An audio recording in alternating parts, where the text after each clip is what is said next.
Hi everyone, Melissa Hall with QA Prep here, and I wanted to talk to you about why therapy rocks in honor of Mental Health Awareness Month. So, one of the things that I really like about therapy is that it doesn't fit in a box.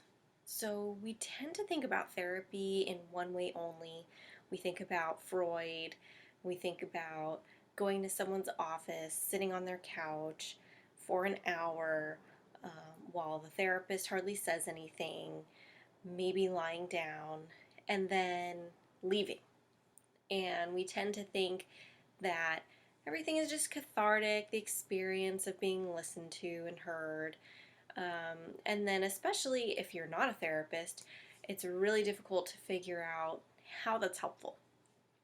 But one of the things I really think is cool about therapy is that it doesn't have to fit in that box. There are all kinds of therapists doing really cool things. One of the things that you've probably heard about that a lot of therapists do is called coaching. Now, there are a lot of people out there doing coaching, and coaching is a little different from therapy because it's very specific. You pick one thing that you want to work on. It tends to be short term, really solution focused. I want to work on why I'm not getting a job and really focus on that.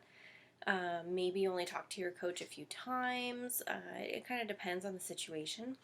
But I think you can really benefit from having a therapist provide you coaching over someone else who has not quite the same level of training. A therapist goes through a lot of training to determine causes. They learn about diagnoses, so they would be able to recognize things that might be more pervasive patterns and dig a little deeper into how to address those. They'd also be, I think, more willing to identify if there was something they couldn't work on as far as coaching, if it wasn't the right fit for you, and be able to refer you to people who could help you a little bit more in depth. So I think that even if you wanted something that's pretty popular right now, like coaching, having a therapist provide that service is really beneficial. Another thing that therapists do is a lot of therapists actually provide therapy in the home. So there are people who will go out and do parenting in the home so that you actually get to see, or family therapy, so that everyone in the family is there in their natural environment. Or perhaps people have an illness or difficulty with mobility, and they need services in their house. It's not easy for them to get up and get out. It's not that they're not motivated to work on something or to change, it's just that it's not feasible for them. So there are therapists who will do that. There are therapists who will talk about mindfulness and implement meditation practices in their practice, and encourage that during therapy, encouraging that outside of session.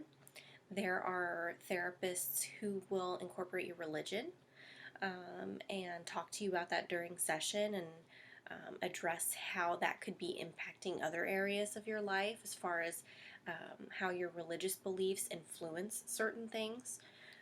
There are also therapists who will talk to you about physical concerns. So there are therapists who deal with people who overeat, people who undereat, people who have problems with food in general. There are therapists who deal with people who are looking to lose weight, people who want to get fit.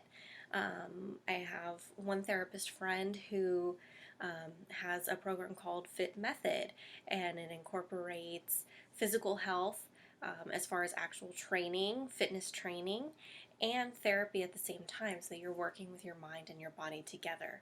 So there are a lot of really cool things about therapy, and a lot of cool things that incorporate looking at people's mental health other than what we normally think is the stereotypical therapy. So I would encourage you to investigate some of those things and leave a comment here about why you think therapy rocks.